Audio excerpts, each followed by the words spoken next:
Hello, this is Banoffee and you're watching the AU Review. How do you feel that this EP sums up where you are as a musician? It's funny because when you release a record, you've been working on it for so long that by the time it comes out, it's where you were, not really where you're at. But it's definitely had an impact on where I am now, so it's still very relevant to me. I guess after my first EP, I sort of fast-tracked into touring and went over to the States and did a lot of recording with different people and wrote with different people, which I've never really done before. And the EP is a product of that. All the tracks are really different from each other. Well, I feel like they are. I don't know whether that comes across.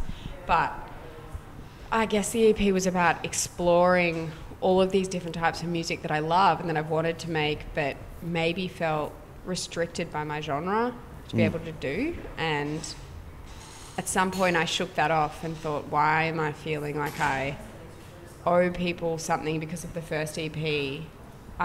When the first EP, I think the reason I had the response that I did, or the people who did liked it was because I wasn't trying to make it for anyone. So this EP is that again. It's a bit more eclectic. Yeah, and I had a lot of fun with it. I took a lot of risks, and that's scary. I'm really shit scared of what people are going to say about it, but I'm just going to go with it and shrug it off. But yeah, it is. A lot of the songs are a lot more direct than on the first EP in terms of lyrically, they're quite direct. Although interpretations have come out already that are very different to what the songs to me are about, but I love that. Yeah. That's what I love about making music, people taking from it what they will. But yeah, it is it's an exploration of new genres for me. And you mentioned that, you know, it represents more where you were than where you are. So where you are now, have you spent more time exploring that kind of eclectic approach, or have you kind of gone down a path of one of those styles that you played around with and gone, I really love doing this, I want to do more of that?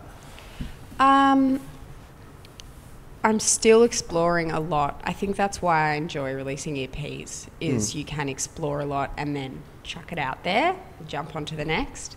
But I have been making, I think I learn a lot about production in this EP, and learn a lot from the producers that I worked with. So at the moment I'm working on just developing my own production skills and recording more organic sounds and turning them into samples and mutating them and sort of playing around with the new skills that I learned from that EP. As well, it's quite hard. The stuff I'm making at the moment, it's a little bit angry, a little bit sort of attitude-y, which I've never had the guts to do. And then I was like, I'm going to make some bratty music. You're going to get some angst in here. Yeah, exactly.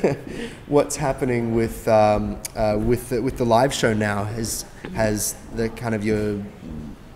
it changed the way you've had to approach the live show now that you're kind of playing around with more toys and doing more things along the way? Yeah. The last little while has been working out how the hell to play this EP live, because I did work with people on it, and then I'm suddenly just one woman on the stage again. So there's a lot of MIDI controllers on stage, a lot of computer work, but also I'm looking forward to bringing my analog gear onto the stage, playing some analog synths and working with vocal samples and a lot of vocal layering. It's hopefully will work out. We'll see when the tour happens. Could all fall tragically apart. That's kind of the fun. Yeah. If you were sure it was going to go well, then it wouldn't be that great. Something always messes up for me, and that's part of the curiosity. It's like, what's going to mess up this time? And what am I going to do when it does? Exactly. Just never bring a hammer onto the stage. Damn. Piece of shit. Yeah, something always breaks. Every time something breaks.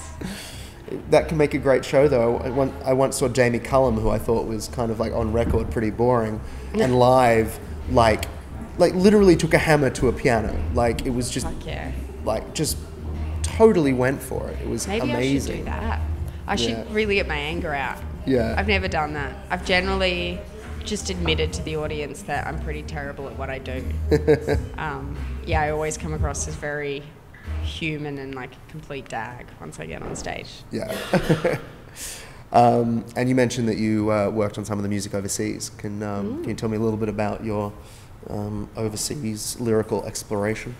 Yes. I went over there for CMJ, and then I did a little tour around, spent a lot of time in LA working with lots of different producers, and only one track from that trip actually made the EP, which was Bodysuit, which Genius did production for. Genius I met in LA, then worked out. He lives in Brisbane. He's now moved to Melbourne, which is great for me. Hopefully we can make more together. But yeah, I pretty much was going to the studio every day and writing songs on the spot, which I've never done.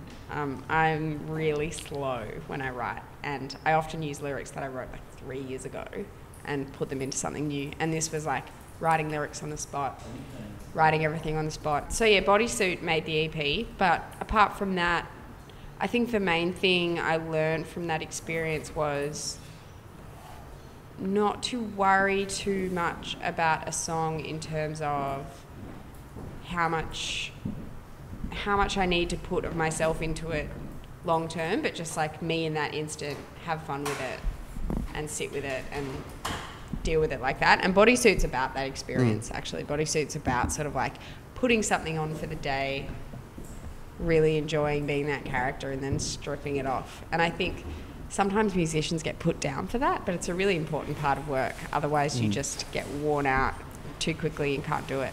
And that's not something that would come instinctively. That's something that you have to kind of witness someone else do and go, oh, you can do that. Yeah, I think at the start I thought I had to be 100% myself and true to everyone at all times, but I didn't realise that you can be yourself while exploring something that you've never done before. I was like, oh, I did this, so I have to keep doing these things. America really taught me that that's not true, that's crap. And part of progressing as an artist is like trying things out, putting on suits that you've never put on before, and like wearing it for the day. So that was really fun. Well, congratulations on the record, and Thank you. thank you very much for joining us today. Thanks for having me.